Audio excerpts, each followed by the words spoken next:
Assalamualaikum warahmatullahi wabarakatuh. Pada kesempatan kali ini kita akan membahas materi analisa kebutuhan server untuk lalu lintas dan aplikasi jaringan komputer. Ya, mudah-mudahan dengan adanya video ini bisa lebih paham tentang materi ini. Nah, untuk materinya ini bisa diakses di website kelas.rumahkonfig.com.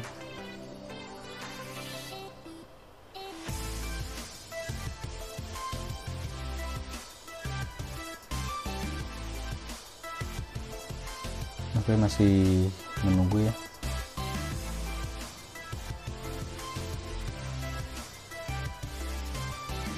Nah, kemudian materinya ada di tingkat 11.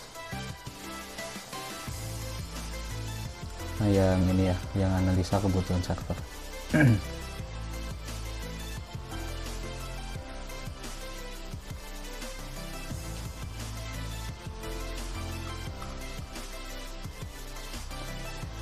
Oke, kita langsung saja.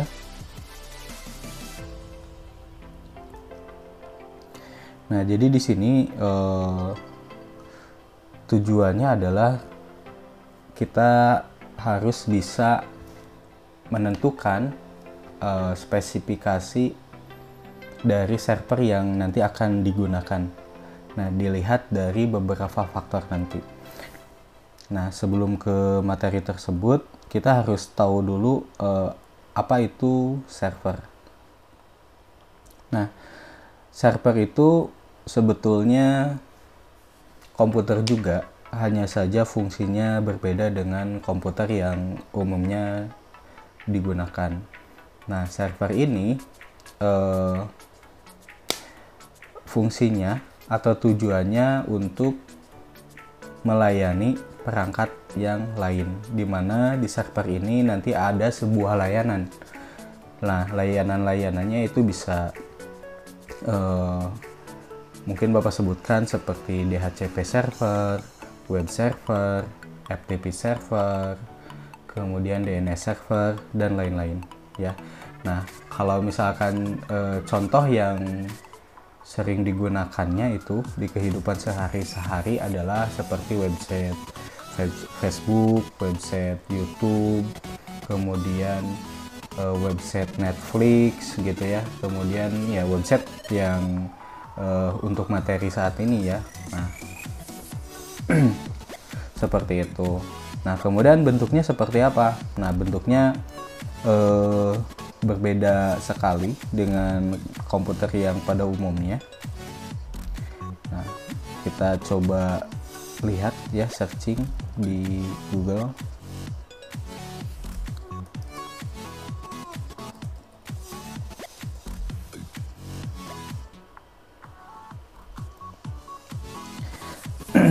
Nah, untuk bentuknya sebetulnya ada yang sama seperti bentuk komputer rumahan ya. Cuman bentuknya itu lebih besar dibanding dengan komputer rumahan. Kemudian ada yang bentuknya pipih ya. Pipih itu seperti yang ini nih. Nah, biasanya sih yang bentuknya tertidur seperti ini itu digunakan untuk perusahaan-perusahaan besar yang memang membutuhkan jumlah servernya sangat banyak. Nah, kemudian si komputer server yang PP ini nanti akan disimpan di rak server seperti ini ya, di rak mount. Nah, nanti bisa kalian lebih cari tahu untuk bentuk servernya ya.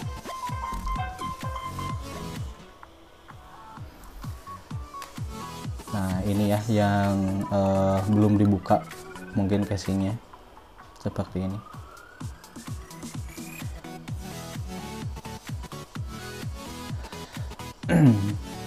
Nah, ini bisa menjadi apa ya?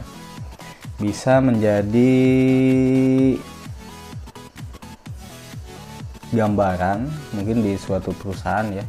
Jadi ada yang namanya server room, kemudian ini adalah rak server tadi ya. Nah di sini di rak servernya nggak perlu ada monitor atau mouse. Mungkin hanya satu komputer, nanti satu laptop ya, satu laptop nanti untuk seluruh server ini dikendalikan di laptop ini.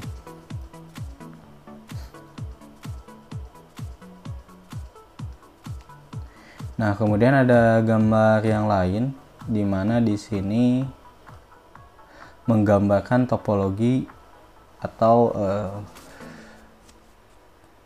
gimana sih cara si klien ini bisa terhubung ke server seperti Facebook atau YouTube ya.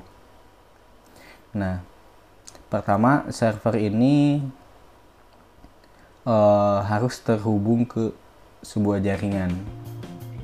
Jaringannya bisa jaringan yang lokal gitu ya, intranet, atau misalkan jaringan internet yang paling besar.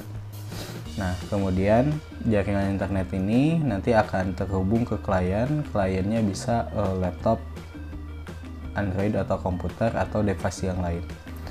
Nah kemudian di server ini nanti akan di setup sebuah layanannya bisa website atau apapun, bisa DNS atau FTP.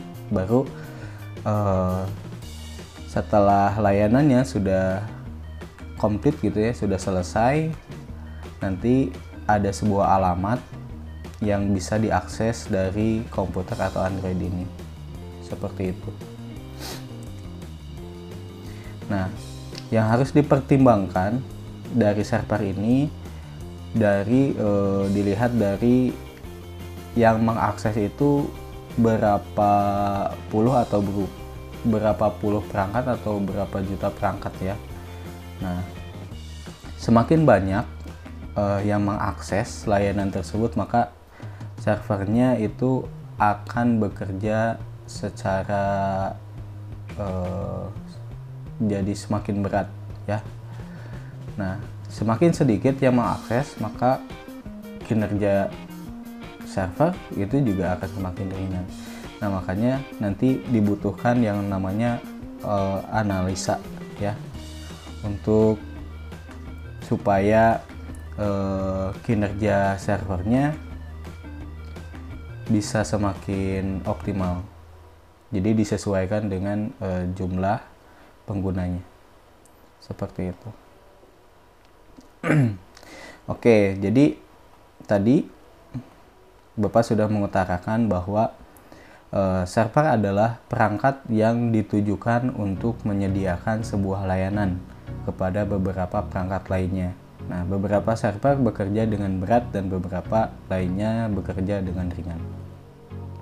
Nah, kemudian kita masuk ke analisa kebutuhannya. Di sini supaya servernya bekerja secara optimal ada beberapa faktor yang mempengaruhi. Nah, yang pertama adalah hardware selain server. Tadi server ini terhubung ke sebuah jaringan, makanya di sini server antara hardware yang lain itu harus kompatibel, artinya tidak menghambat dari kinerja server ya. Nah, menentukan hardware-nya terlebih dahulu. Hardware yang dimaksud adalah hardware yang bekerja sama dengan server seperti router, switch, dan sebagainya. Nah, jadi di sini pada gambar yang tadi topologi jaringannya, nah server ini terhubung ke sebuah internet. Nah, di internet ini pasti ada perangkat-perangkat jaringan seperti router sama switch. Server sama perangkat yang lainnya itu harus kompatibel ya. Jadi kalau misalkan di sini di perangkat jaringannya ternyata tidak cocok dengan server, ya otomatis nanti akan terjadi gangguan. Nah, gangguannya pasti akan nyampe ke klien ini. Jadi antara server sama internet ini memang harus kompatibel, jadi tidak ada masalah.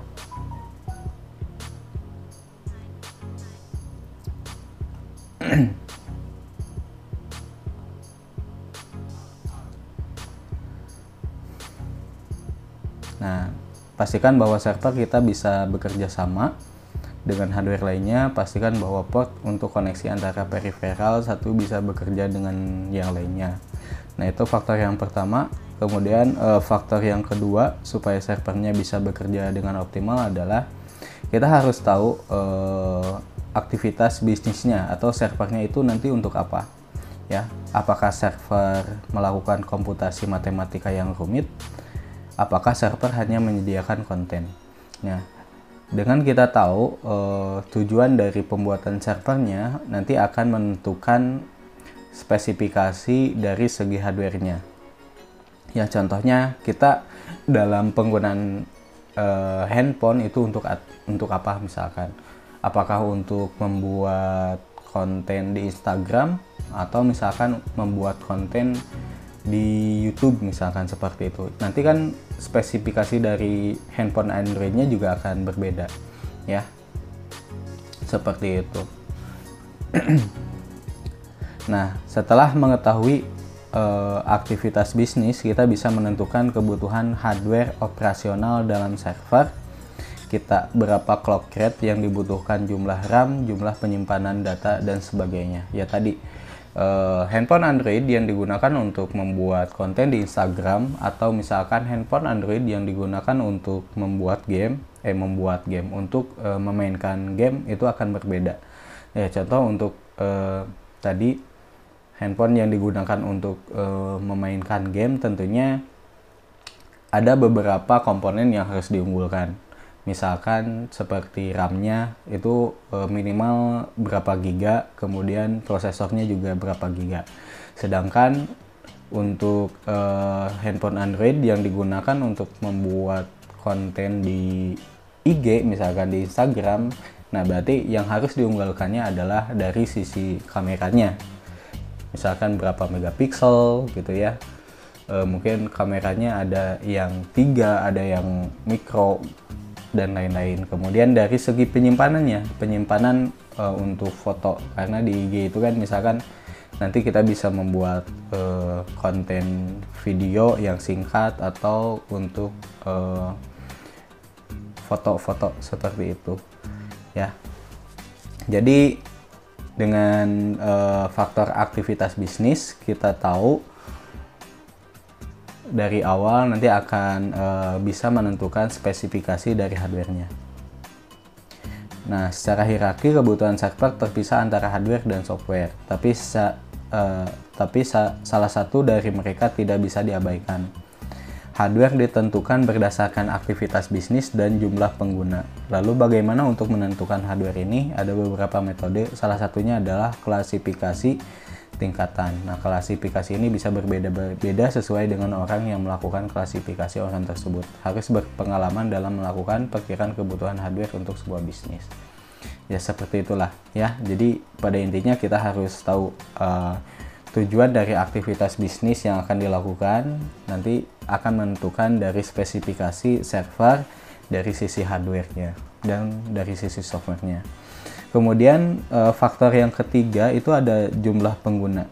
Nah, jumlah pengguna ini juga harus kita pertimbangkan. Nanti yang akan mengakses servernya itu berapa puluh pengguna atau berapa puluh juta pengguna, ya. Nah, sebetulnya ada rumusnya, cuman di sini tidak akan dibahas secara detail, ya. Kalau misalkan penasaran bisa dicari di internet. Nah, dengan menentukan jumlah penggunanya, jadi kalau misalkan kita berasumsi aja, jadi kita hitung matematika bodoh-bodohnya aja, ya.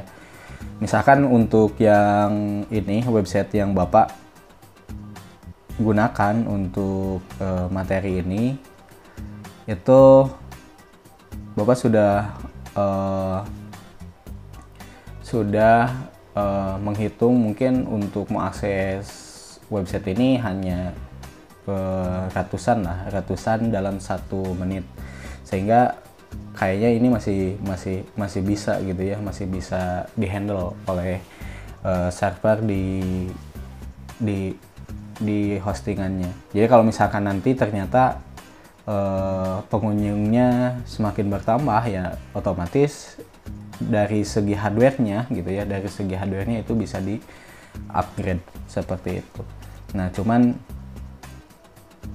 nanti dilihat apakah dalam 1 tahun masih bisa menghandle atau tidak. Nah, kalau misalkan ternyata masih pengunjungnya makin nambah ya otomatis itu harus ditingkatkan dari sisi hardware-nya seperti itu.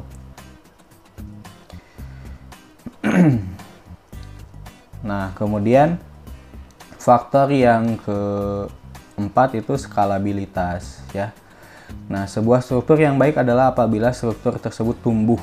Dia tidak perlu dibangun lagi dari awal. Server harus bisa tumbuh dan berkembang sesuai dengan kebutuhan di masa mendatang. Ya, tadi kita lihat dari aktivitas bisnisnya apakah berkembang dengan baik atau tidak. Sehingga kalau misalkan bisnisnya bisa bertahan selama 2 tahun, 3 tahun, atau semakin lebih baik, ya maka servernya itu dipersiapkan untuk 4 tahun atau 5 tahun seperti itu. Kalau misalkan bisa semakin berkembang lebih pesat, ya otomatis servernya tidak dibuat dari nol lagi, jadi hanya tinggal mengupgrade dari segi software dan hardware-nya.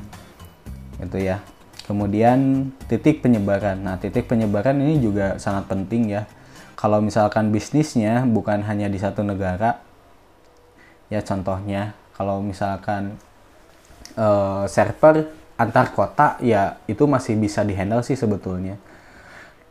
Nah, jadi kita berbicaranya udah kayak Facebook dan Google ya. Nah, Facebook, Google itu kan server utamanya itu di California kalau nggak salah, di Amerika ya. Awalnya di California. Nah, kemudian Facebooknya kan berkembang tuh, mulai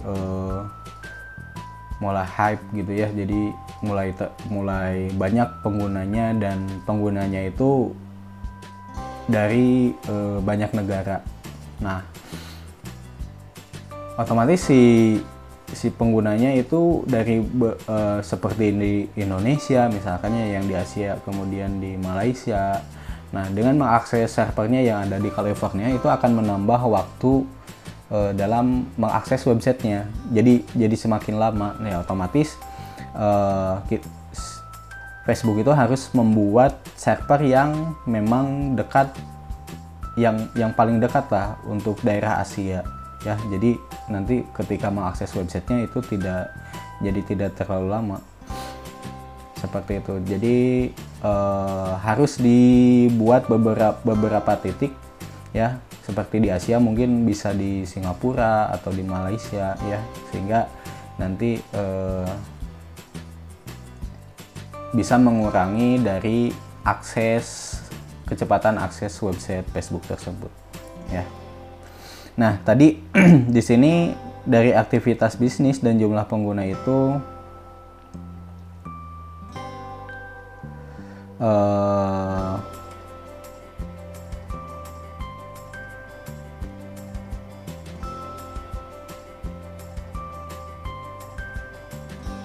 nah, tadi dari kita melihat aktivitas bisnis, maka akan mempengaruhi dari segi hardware dan software ya.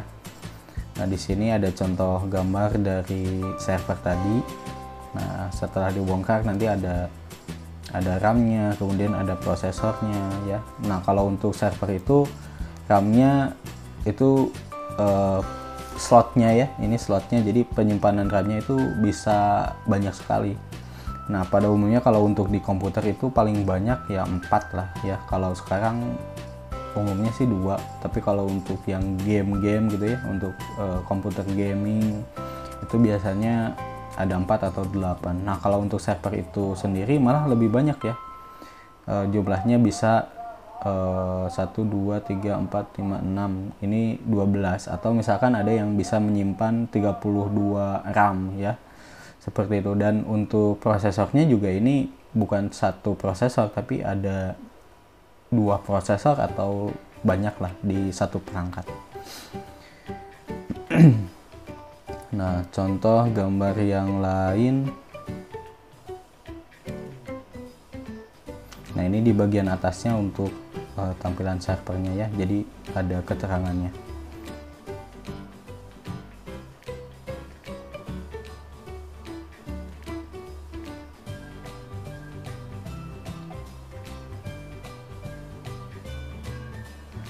Nah, kemudian gambar yang lainnya. Nah, ini contoh ya situasi di server room. Nah, jadi servernya banyak tapi hanya dihandle di satu laptop. Seperti itu, jadi di remote.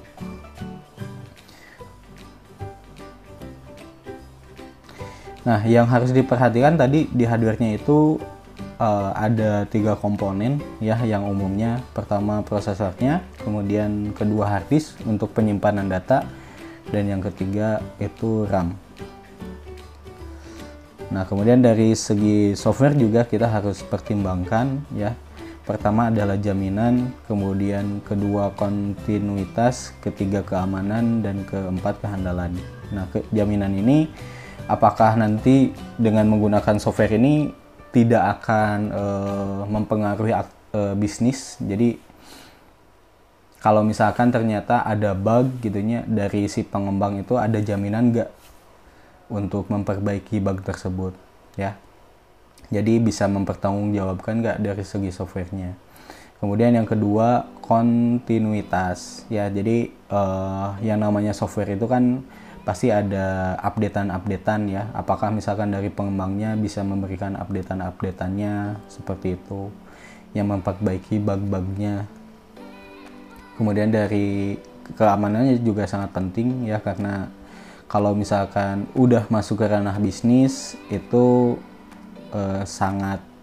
keamanan itu sangat penting sekali ya. Misalkan kayak kayak website seperti Facebook. Nah, kalau misalkan data-data dari usernya itu bocor ya, itu bisa mengakibatkan apa ya? Ya, dari segi penilaiannya itu akan berkurang lah untuk Facebook.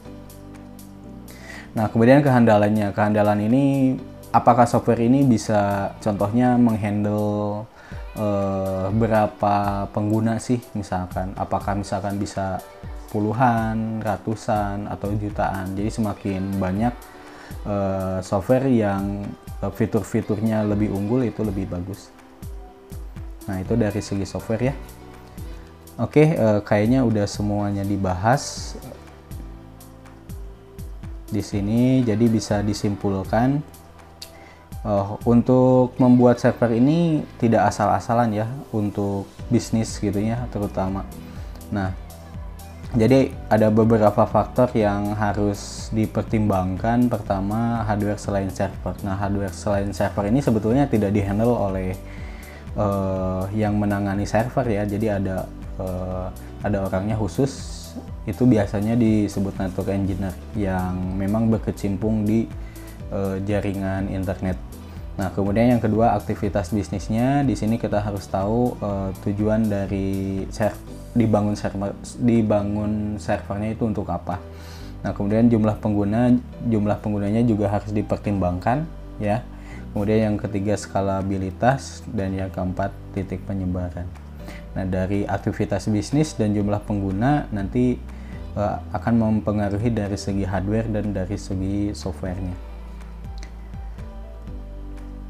Oke, itu untuk pembahasan materi analisa kebutuhan server ya.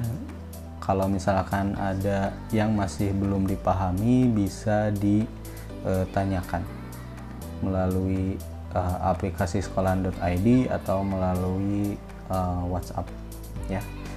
Terima kasih yang sudah memperhatikan sampai akhir video. Bapak tutup. Assalamualaikum warahmatullahi wabarakatuh.